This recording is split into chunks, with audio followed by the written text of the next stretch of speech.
Capítulo 2. Israel y la Iglesia. El dispensacionalista consistente es un teólogo sujetado a una idea, la idea de que hay una fuerte dicotomía entre Israel y la Iglesia. Esta idea es una teoría relativamente moderna en la historia de la doctrina, la cual fue inicialmente desarrollada y popularizada por J. N. Darby, 1800-1882, el padre del pensamiento dispensacional.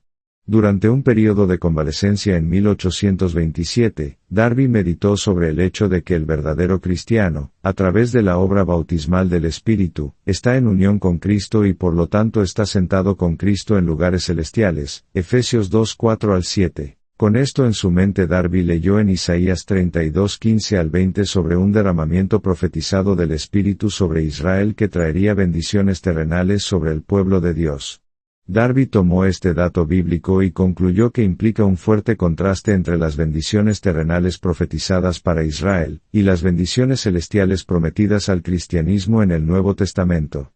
A partir de esto Darby desarrolló su teoría de que Dios tiene dos pueblos, un pueblo terrenal y un pueblo celestial. En 1840, Darby dio el siguiente resumen de sus nuevas ideas sobre profecía. Comienzo de cita. La profecía se aplica propiamente a la tierra, su objeto no es el cielo. Se trataba de cosas que habrían acontecer en la tierra, y el no ver esto ha confundido a la Iglesia. Hemos pensado que nosotros mismos teníamos dentro de nosotros los logros de estas bendiciones terrenales, mientras que somos llamados para las bendiciones celestiales.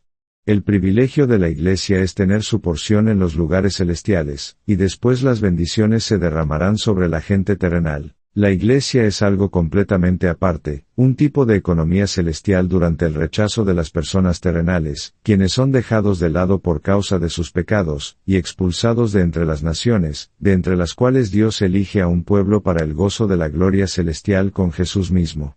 El Señor, habiendo sido rechazado por el pueblo judío, se convirtió totalmente en una persona celestial. Esta es la doctrina que encontramos peculiarmente en el apóstol Pablo. Ya no es más el Mesías para los judíos, sino un Cristo exaltado, glorificado, y es por falta de aferrarse a esta regocijante verdad, que la Iglesia se ha vuelto muy débil. Fin de cita. Esta resumida declaración demuestra que Darby había llegado a interpretar las Escrituras en términos de la dicotomía dispensacional y las teorías de paréntesis. Él había llegado a ver a los judíos como el pueblo terrenal de Dios con un propósito terrenal, destino y esperanza, los cristianos como pueblo celestial de Dios con un propósito celestial, destino y esperanza y la era de la Iglesia como el paréntesis celestial en el programa terrenal. La teología reformada, por supuesto, difiere fuertemente con esta dicotomía radical entre Israel y la Iglesia. Los teólogos reformados reconocen distinciones bíblicas entre el Israel del Antiguo Testamento y la Iglesia del Nuevo Testamento, pero no una fuerte dicotomía. Las distinciones bíblicas entre el Israel del Antiguo Testamento y la Iglesia del Nuevo Testamento implican una progresión orgánica análoga al desarrollo de un niño en un adulto, Gálatas 4:3-4. El desarrollo orgánico provocado durante el tiempo del Nuevo Testamento incluye la revelación clara sin precedente a través de la palabra encarnada y sus apóstoles, el logro histórico de la expiación mesiánica profetizada, el derramamiento del Espíritu en una plenitud sin precedentes, el cese de las pesadas leyes ceremoniales mosaicas, y la universalización del reino previamente limitado a la nación judía. En medio de estos cambios del desarrollo, hubo también una fuerte continuidad con el programa del Antiguo Testamento. Aunque Dios a menudo trató con el Israel del Antiguo Testamento en términos de instituciones y promesas terrenales, estas fueron imágenes de las mismas realidades celestiales de las que luego se habló en el Nuevo Testamento, habiendo existido una dimensión espiritual genuina en las vidas de los santos del Antiguo Testamento. Y aunque el Nuevo Testamento a menudo habla en términos de realidades celestiales y espirituales, el cristiano está todavía en el mundo, y le ha sido dada la tarea de ser la luz del mundo, la sal de la tierra y el discipulador de las naciones. Aquí hay dos sistemas antitéticamente opuestos con respecto a la relación entre Israel y la Iglesia. Para determinar cuál sistema es correcto, debemos ir a la Escritura. Un pasaje del Nuevo Testamento que habla de este asunto es Efesios 2:12-21, un pasaje en el cual el apóstol Pablo contrasta el estado del pacto de los gentiles en general bajo el antiguo pacto con el de los cristianos gentiles bajo el nuevo pacto. En este pasaje, Pablo primero les recuerda a los efesios cristianos su anterior pobreza espiritual antes de que vinieran a la fe en Cristo en la era del nuevo pacto. Como gentiles según la carne, ellos estaban incircuncisos y por eso estaban sin lo que había sido en anteriores tiempos la señal y el sello del pacto de Dios. Versículo 11. Pablo luego en el versículo 12 resume la condición en la que una vez habían estado estos efesios en el pacto de los gentiles. Comienzo de cita. En aquel tiempo estabais sin Cristo, alejados de la ciudadanía de Israel, y ajenos a los pactos de la promesa, sin esperanza y sin Dios en el mundo. Fin de cita. Como los incircuncisos, habían sido, alejados de la ciudadanía de Israel. Versículo 12. Estar fuera de la membresía en la comunidad del pacto de Dios no garantiza membresía interna y salvación, pero es importante. La membresía externa en el Israel del Antiguo Testamento no había estado exenta de ventajas, por decirlo menos. Comienzo de cita. ¿Qué ventaja tiene, pues, el judío? ¿O de qué aprovecha la circuncisión? Mucho, en todas maneras. Primero, ciertamente, que les ha sido confiada la palabra de Dios. Fin de cita. Romanos 3:1 al 2. Comienzo de cita. Israelitas, de los cuales son la adopción, la gloria, el pacto, la promulgación de la ley, el culto y las promesas, de quienes son los patriarcas, y de los cuales, según la carne, vino Cristo, el cual es Dios sobre todas las cosas, bendito por los siglos. Amén. Fin de cita. Romanos 9:4 al 5. Comienzo de cita. La salvación viene de los judíos. Fin de cita. Juan 4:22. Los gentiles según la carne, bajo el viejo pacto habían estado sin estas ventajas debido a su aislamiento de Israel. La palabra aquí traducida, siendo alejados, es un término fuerte usado a veces para hablar de distanciamiento de Dios debido a las abominaciones morales. Ezequiel 14:5 y 7 al 8 versión Septuaginta, Oseas 9:10 versión Septuaginta.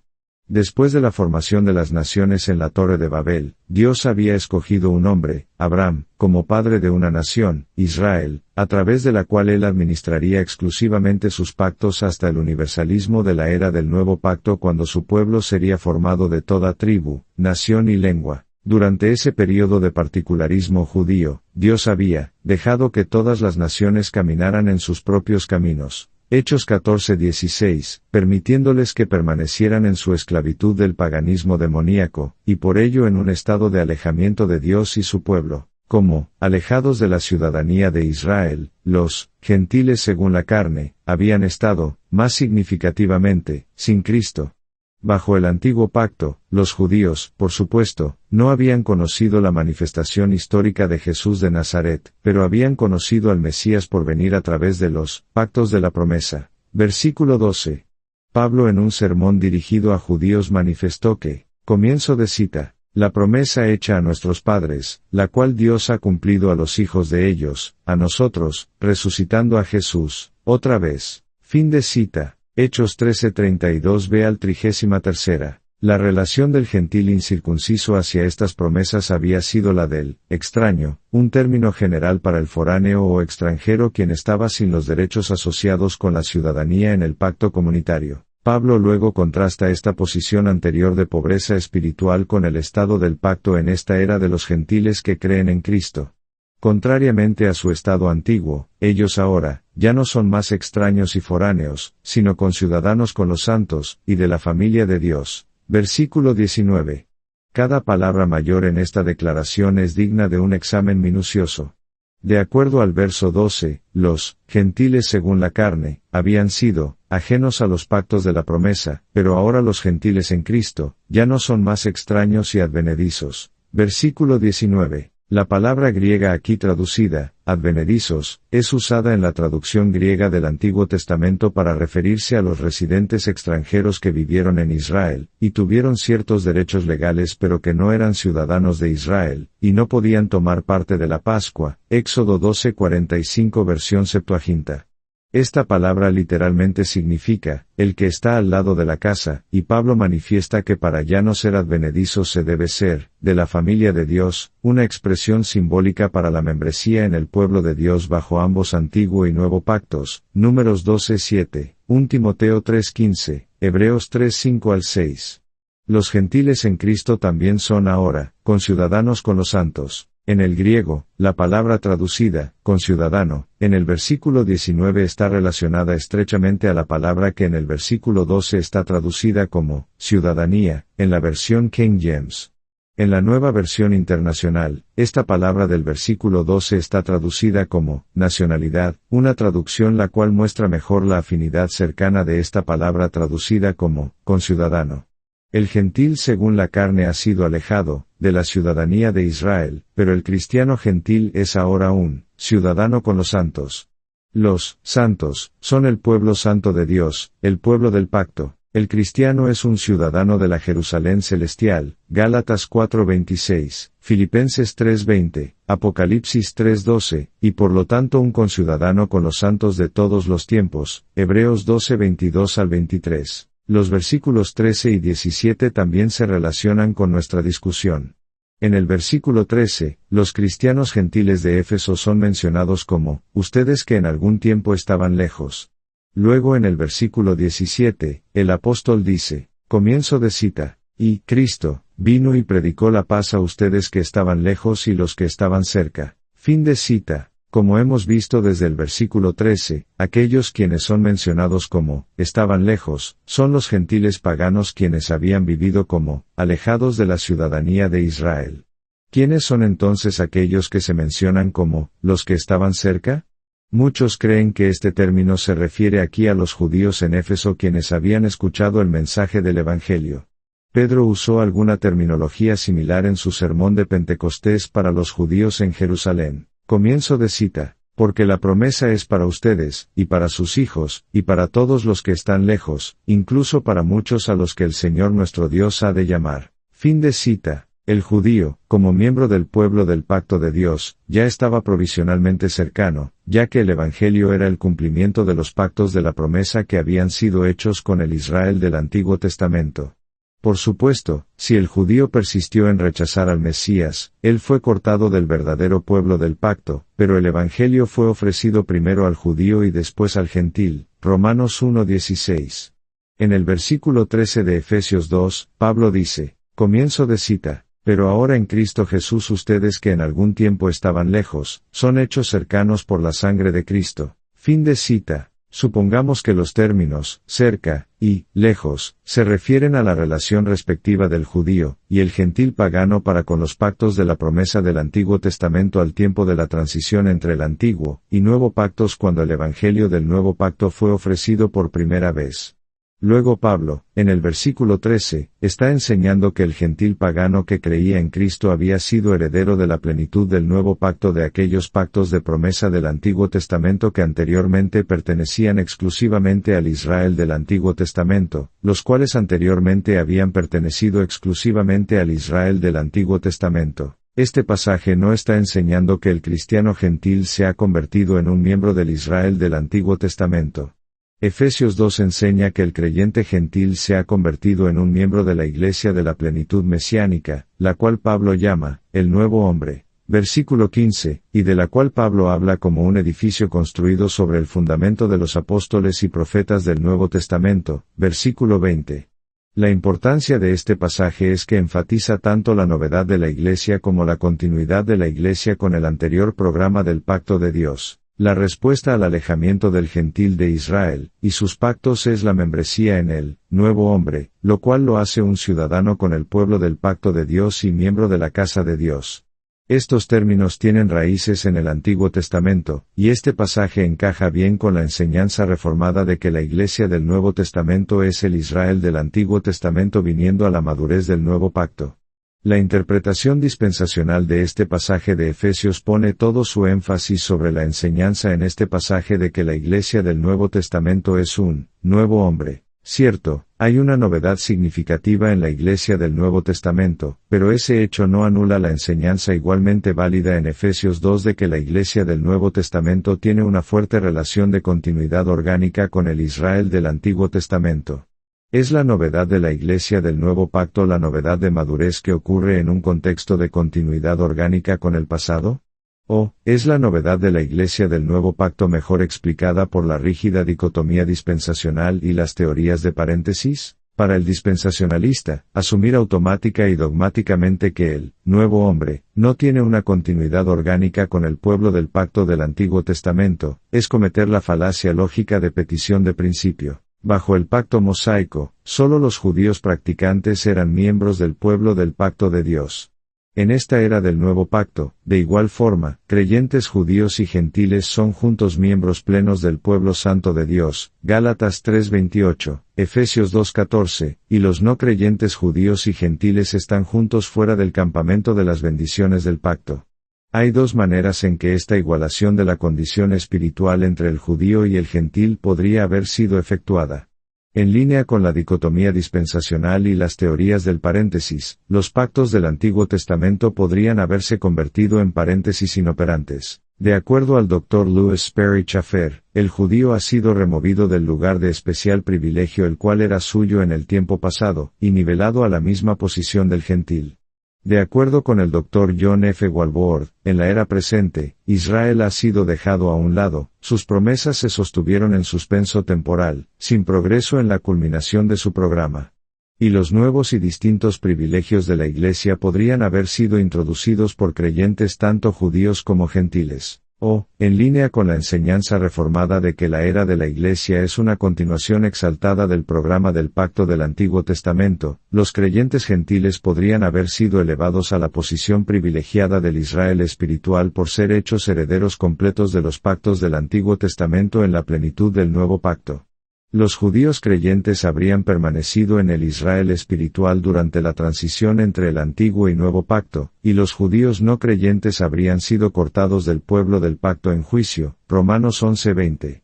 Ser separado de la Iglesia en juicio era ser reducido, a los ojos del pueblo del pacto, al estado religioso de un pagano, Mateo 18:17. Efesios 2 apoya esta segunda sugerencia a través de su enseñanza de que los gentiles creyentes de hoy participan en los pactos de la promesa que anteriormente habían sido limitados a la comunidad de Israel. Otro pasaje relevante es Romanos 11, en el cual Pablo discute el estado de los judíos en la era de la Iglesia. El árbol de olivo de Romanos 11 representa la posición privilegiada de bendición que pertenecía al Israel del Antiguo Testamento, comparar Jeremías 11:16, Oseas 14:6. Es un olivo cuyas raíces están firmemente establecidas en los pactos del Antiguo Testamento hechos con los patriarcas judíos. Antes de observar el uso de Pablo de la figura, examinemos cómo deberíamos esperar que Pablo use la figura si él realmente fuera un dispensacionalista. Dado que, según el dispensacionalismo, todos los judíos en esta era entre paréntesis están cortados de sus privilegios del Antiguo Testamento, deberíamos esperar que Pablo enseñe que todas las ramas del olivo de Israel fueran rotas al comienzo de la era de la Iglesia. Como el reloj del programa profético judío que supuestamente se detuvo al comienzo de la era de la Iglesia, el antiguo olivo judío tendría que permanecer inactivo durante la era de la Iglesia hasta aquel período de tribulación futura, y milenio cuando Dios reanuda el programa profético judío. Sería como el tren judío que está esperando en la vía lateral hasta que el tren de la Iglesia pase por la vía de la historia, para usar otra ilustración popular con los dispensacionalistas. Además, ya que según el dispensacionalismo el programa de Dios para la Iglesia es totalmente distinto del programa de Dios para Israel, deberíamos esperar que Pablo enseñe que, al comienzo de la era de la Iglesia, un nuevo olivo representando la Iglesia fue plantado divinamente, y todos los judíos creyentes quienes fueron separados del olivo de Israel inactivo, y todos los gentiles creyentes que estuvieron anteriormente en el olivo silvestre del paganismo están en esta era injertados en el olivo de las bendiciones de la Iglesia. Pero esto, por supuesto, no es lo que Pablo enseña. Pablo, en cambio, enseña que solo los judíos incrédulos fueron separados del olivo de Israel. Los judíos que aceptaron a Cristo permanecieron donde siempre han estado, en el olivo de Israel. Y los gentiles creyentes fueron injertados en el olivo de Israel. Esta explicación de Romanos 11 del estado de los judíos en la era de la Iglesia implica fuertemente que la Iglesia es el Israel espiritual en esta era del nuevo pacto. Otro pasaje que muestra la fuerte continuidad entre Israel y la Iglesia es Hebreos 3:5-6. Este pasaje se refiere a ambos, el Israel del Antiguo Testamento y la Iglesia del Nuevo Testamento, como la casa de Dios, lo cual demuestra su unidad como el único pueblo de Dios. Este pasaje se basa en Números 12:7, donde el término, casa de Dios, definitivamente se refiere a Israel. Este pasaje también demuestra la progresión orgánica entre los testamentos con su mensaje de que el Cristo de la era del Nuevo Pacto, quien es un hijo sobre la casa de Dios, es superior a Moisés de la era del Antiguo Pacto, quien fue un sirviente en la casa de Dios. Otro pasaje que habla sobre el tema de la relación bíblica entre el Israel del Antiguo Testamento y la Iglesia del Nuevo Testamento es Apocalipsis 21. Apocalipsis 21 revela que la Nueva Jerusalén es simbólica para los santos de todos los tiempos. Los 12 cimientos de la ciudad, que tienen los nombres de los 12 apóstoles escritos sobre ellos, representan a los santos del Nuevo Testamento. Y las 12 puertas de la ciudad, que tienen los nombres de las 12 tribus de Israel escritas en ellas, representan los santos del Antiguo Testamento, Apocalipsis 21, 12 y 14. La Nueva Jerusalén, una ciudad cuya ciudadanía incluye los santos de todos los tiempos, es llamada en este pasaje la novia de Cristo, Apocalipsis 21, 2 y 9 al 10. La novia de Cristo es definida en otra parte como la Iglesia Universal, el cuerpo de Cristo, Efesios 5, 22 al 33. Esto significa que ambos, el Israel del Antiguo Testamento como la Iglesia del Nuevo Testamento, están juntos en el cuerpo de Cristo. La conclusión de que los santos del Antiguo Testamento están incluidos en la Nueva Jerusalén está confirmada más aún por Hebreos 11 y 12. Hebreos 11 presenta ejemplos de fe en las vidas de los santos del Antiguo Testamento, y termina con el siguiente comentario sobre el estado salvífico de los santos del Antiguo Testamento. Comienzo de cita. Y todos estos, aunque alcanzaron buen testimonio mediante la fe, no recibieron lo prometido, proveyendo Dios alguna cosa mejor para nosotros, para que no fuesen ellos perfeccionados aparte de nosotros. Fin de cita. Después de esto, en Hebreos 12, 22 al 24, los habitantes de la Nueva Jerusalén son descritos de la siguiente manera. Comienzo de cita. Sino que os habéis acercado al monte de Sión, a la ciudad del Dios vivo, Jerusalén la celestial, a la compañía de muchos millares de ángeles, a la congregación de los primogénitos que están inscritos en los cielos, a Dios el juez de todos, a los espíritus de los justos hechos perfectos, a Jesús el mediador del nuevo pacto, y a la sangre rociada que habla mejor que la de Abel. Fin de cita. Una comparación de los versículos anteriores puede dejar poca duda de que los santos tanto del Antiguo Testamento como del Nuevo Testamento son ciudadanos de la ciudad celestial. Hebreos 12, 22 al 23 enseña que, los espíritus de los justos hechos perfectos, están incluidos entre los habitantes de la Nueva Jerusalén, y Hebreos 11, 39 al 40 da evidencia de que esta designación es inclusiva de los santos del Antiguo Testamento. El Dr. J. Dwight Pentecost intenta explicar las implicaciones de la referencia anterior a la Nueva Jerusalén como la novia de Cristo argumentando que, aunque la Nueva Jerusalén contiene a todos los santos de todos los tiempos, la ciudad toma su caracterización principal, de la Iglesia del Nuevo Testamento, la cual sola es la novia de Cristo. El Dr. C. Scofield tiene una explicación diferente. Comienzo de cita. La esposa del Cordero, aquí, Apocalipsis 19:7, es la novia. Apocalipsis 21:9, la iglesia, identificada con la Jerusalén celestial. Hebreos 12, 22 y 23, y se distingue de Israel, la cual es la adúltera y repudiada, esposa, de Jehová, aun por ser restaurada. Isaías 54, 1 al 10. Oseas 2, 1 al 17, quien es identificada con la tierra, Oseas 2, 23.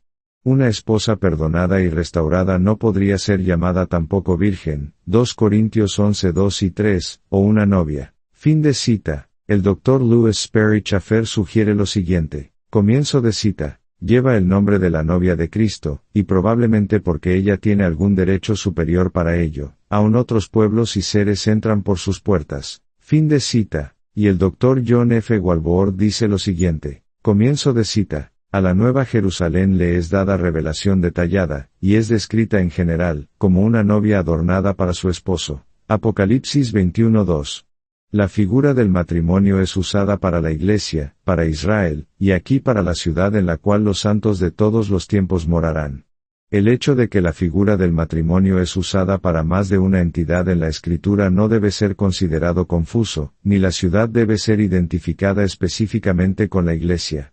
Es más bien que la Nueva Jerusalén tiene toda la belleza y frescura de una novia adornada para su esposo. Fin de cita. Otro pasaje significativo que habla directamente sobre este tema es Mateo 21:43, una declaración que Cristo hizo a los líderes judíos cerca del final de su ministerio terrenal: por tanto os digo, que el reino de Dios será quitado de vosotros, y será dado a una nación que produzca los frutos de él. La pregunta que esta declaración levanta es, ¿cuál es la nación a la que fue dado el reino de Dios? La respuesta obvia es la Iglesia, que en otro lugar es designada como una nación, 1 Pedro 2:9. Si a la Iglesia le fue dado el programa del reino que Dios hubo administrado primero a través del Israel del Antiguo Testamento, y estuvo previamente enraizado en los pactos del Antiguo Testamento, entonces hay una fuerte continuidad entre Israel y la Iglesia. Si la Iglesia asume que el programa del reino del Antiguo Testamento comenzó con el Israel del Antiguo Testamento, entonces la Iglesia verdaderamente es el Israel del Nuevo Pacto. Una respuesta dispensacional común a la pregunta anterior es que el reino será dado a la nación de Israel cuando se haya vuelto al Señor, y sea salvada antes de entrar el reino milenial. Esto significa que toda la era de la Iglesia debe intervenir entre la primera cláusula del versículo en la que el reino es quitado del Israel físico, y la segunda cláusula en la que el reino es dado a otra nación. Algunos dispensacionalistas admiten que este versículo está enseñando que el reino en algún sentido ha sido transferido en esta era desde el Israel del Antiguo Testamento a la Iglesia del Nuevo Testamento o a los gentiles creyentes de esta era. Quienes hacen esta admisión, deben definir mediante calificaciones la importancia y significado de esta transferencia si ellos quieren mantener su dicotomía entre Israel y la Iglesia con sus dos programas separados y distintos. Cuando los dispensacionalistas admiten que el reino está relacionado con la Iglesia, generalmente lo interpretan como ambos, el reino en forma misteriosa de Mateo 13 o como el dominio no teocrático providencial de Dios. Se puede encontrar información adicional sobre la transición del reino del Israel del Antiguo Testamento a la Iglesia del Nuevo Testamento en la enseñanza bíblica sobre el buen pastor mesiánico. El buen pastor mesiánico debía tanto despojar a los malos pastores, líderes de Israel, como juzgar entre los miembros del rebaño de Israel. Ezequiel 34:7 al 31. Jesucristo les quitó el reino a los líderes de Israel quienes se habían opuesto a él, y entregó el reino a los pobres del rebaño. Zacarías 11:7 y 11, el remanente justo dentro de la nación quienes fueron sus discípulos. En Lucas 12:32, Jesús dijo a sus discípulos, no temáis, manada pequeña, porque a vuestro Padre le ha placido daros el reino. Sus discípulos eran las verdaderas ovejas en Israel, porque las verdaderas ovejas dentro de la manada de Israel eran aquellas que reconocieron al pastor mesiánico, escuchando sus enseñanzas, y lo siguieron obedientemente. Juan 10:14 y 27. Aquellos judíos que rechazaron a Cristo no creyeron porque no eran verdaderas ovejas. Juan 10:26. Jesús también enseñó que él tenía ovejas fuera del redil de sus discípulos judíos. Juan 10:16. Jesús aquí estaba hablando de los gentiles quienes después creerían y serían incorporados dentro de su iglesia. Aunque estos aún no habían creído, Cristo habló de ellos como aquellos escogidos y predestinados para ser suyos desde antes de la fundación del mundo. Esta declaración es paralela al mandamiento visionario posterior del Señor que instruyó a Pablo a continuar predicando en Corinto porque tengo mucha gente en esta ciudad. Hechos 18:10. En Juan 10:16, Cristo dijo que estas ovejas gentiles estaban en ese tiempo fuera de su presente redil de discípulos, y que Él las conduciría hacia su único rebaño. La palabra traducida, redil, en Juan 10:16 literalmente se refiere a un patio amurallado. Comparar Juan 10:1, y trae a la mente una imagen del Israel amurallado de las naciones gentiles por sus leyes ceremoniales. Jesús estaba por dirigir estas ovejas gentiles hacia su único rebaño, porque Él es nuestra paz, que de ambos pueblos hizo uno, derribando la pared intermedia de separación. Efesios 2:14. El pueblo de Dios del nuevo pacto es un rebaño sin distinción entre judío y gentil. El uso de la metáfora del rebaño en Juan 10 demuestra la relación de continuidad entre el antiguo pacto de Israel y el nuevo pacto de la Iglesia. Tanto el antiguo pacto de Israel como el nuevo pacto de la Iglesia son mencionados como el rebaño de Dios. Las ovejas de Cristo son aquellas por quienes Él murió salvíficamente, Juan 10:11, y a quienes Él ha dado vida eterna, Juan 10:28. Como la salvación se encuentra solo en Cristo, las verdaderas ovejas de Dios son los santos de todas las edades. Tomados juntos, esta información sobre el buen pastor enseña que Jesús les quitó el reino a los líderes y miembros del Israel del antiguo pacto quienes lo rechazaron, les dio este reino al remanente de los justos dentro de la nación que lo recibieron en la fe, y luego agregó a este rebaño los gentiles creyentes. Este mensaje dado bajo la figura de un solo rebaño es similar al mensaje que Pablo enseña en Romanos 11 bajo la figura de un solo olivo. Tanto Juan 10 como Romanos 11 enseñan la unidad esencial del pueblo de Dios a través de las edades como un rebaño y un olivo, e ilustra la progresión orgánica y la continuidad del desarrollo en la transición entre el antiguo y el nuevo pacto. Otro grupo de pasajes que son relevantes para nuestra discusión de la cuestión de la continuidad consiste en pasajes que dan a la Iglesia un nombre judío. El más discutido comúnmente es Gálatas 6:16, donde Pablo se refiere a la Iglesia como el Israel de Dios. Los dispensacionalistas argumentan que Pablo aquí se estaba refiriendo exclusivamente a los judíos de la Iglesia primitiva y no a la Iglesia en conjunto. Pero uno debe recordar que uno de los temas principales de Pablo en Gálatas es la enseñanza de que los judíos no tienen privilegios especiales sobre los gentiles en esta era. Gálatas 3:28. Cristo ha derribado el muro religioso divisorio entre judío y gentil en la iglesia cristiana, Efesios 2:14. Si Pablo luego les da a los judíos en la iglesia un estatus especial o reconocimiento al referirse a ellos exclusivamente como el Israel de Dios, entonces Pablo habría destruido su propio argumento. Él habría dado ventaja a los judaizantes al darles una razón válida para argumentar que los cristianos gentiles podrían mejorar su estado del pacto al convertirse en prosélitos judíos además de cristianos. De acuerdo a los dispensacionalistas, los creyentes judíos y gentiles en la iglesia son juntos herederos de las promesas espirituales, pero los judíos, creyentes y no creyentes, son herederos exclusivos de promesas nacionales.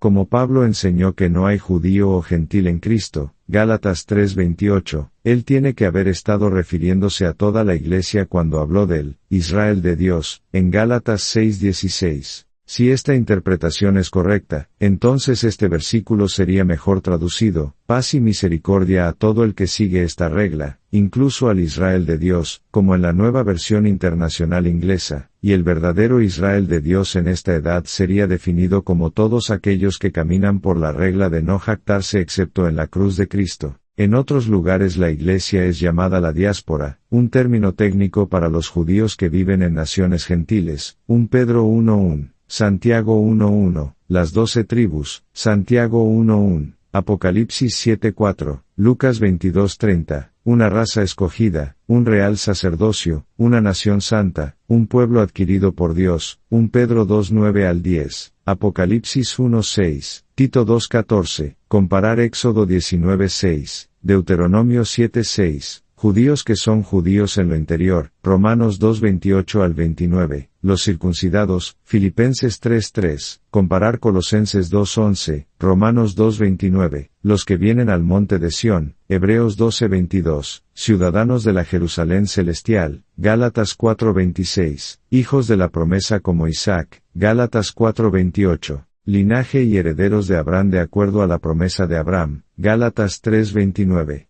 Generalmente, los dispensacionalistas argumentan que estos nombres judíos dados a la Iglesia se refieren solamente a los judíos creyentes en la Iglesia.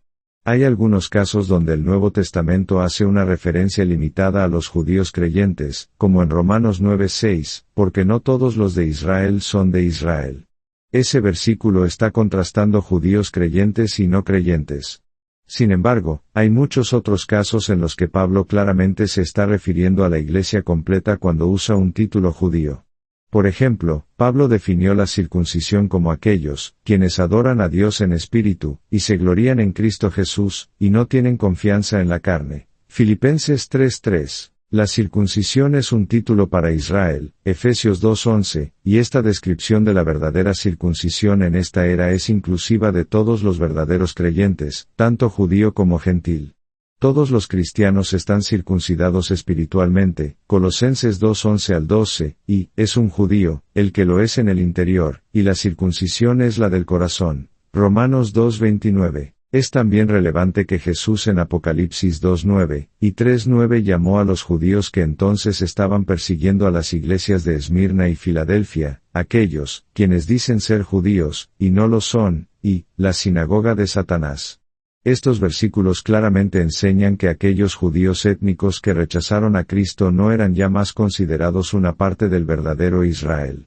Pablo dijo en Romanos 2:28, no es judío, el que lo es exteriormente, ni es la circuncisión, la que se hace exterior en la carne. Romanos 2:28. La relación entre el Israel del Antiguo Testamento y la Iglesia del Nuevo Testamento no es de una fuerte dicotomía sino de una continuidad orgánica y de desarrollo. Si la Biblia presenta algún grupo estando en una relación dicotómica con el Israel espiritual, no es la Iglesia del Nuevo Testamento sino el fariseísmo del Nuevo Testamento, el cual se desarrolló en lo que hoy es llamado judaísmo normativo. La era del Nuevo Testamento se diferencia del período del Antiguo Testamento en sus rituales no sangrientos y en su mayor plenitud espiritual, pero los santos de ambas edades constituyen un pueblo de Dios que reunidos son el cuerpo y la novia de Cristo.